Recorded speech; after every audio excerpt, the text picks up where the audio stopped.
Facial recognition technology ఎలా పనిచేస్తుందో మీకు తెలుసా? సాధారణంగా మనం ఏదైనా సిస్టమ్స్ అండ్ ఫోన్ లాక్స్ తీయడానికి ఫేస్ లాక్ అనేది వాడుతూ ఉంటాం. స్టార్టింగ్లో ఈ ఫేషియల్ లాక్ అనేది 2D వేలో పనిచేసేది.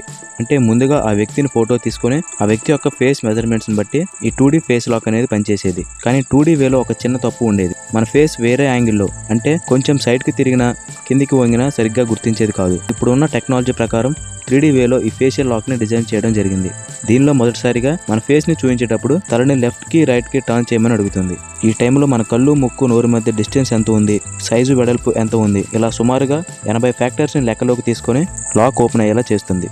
అయినా సరే కొంతమంది ట్విన్స్ మధ్య డిఫరెన్స్ని గుర్తించడం కష్టమయ్యేది. అందుకనే మన కంటి లోపల ఉండే ఐరిస్ ప్యాటర్న్స్ని గుర్తించే సెన్సార్ని వాడుతున్నారు. ఎందుకంటే ప్రతి మనిషి కంటిలో ఉండే ఐరిస్ ప్యాటర్న్స్ అనేవి డిఫరెంట్గా ఉంటాయి. అంతేకాదు మనకున్న 2 కళ్ళ మధ్య కూడా ఐరిస్ ప్యాటర్న్స్ అనేవి డిఫరెంట్గా ఉంటాయి. కాబట్టి అలాంటి వాటిని కూడా ఈజీగా గుర్తించి లాక్ ఓపెన్ అయ్యేలా ఈ 3D ఫేషియల్ లాక్ పనిచేస్తుంది.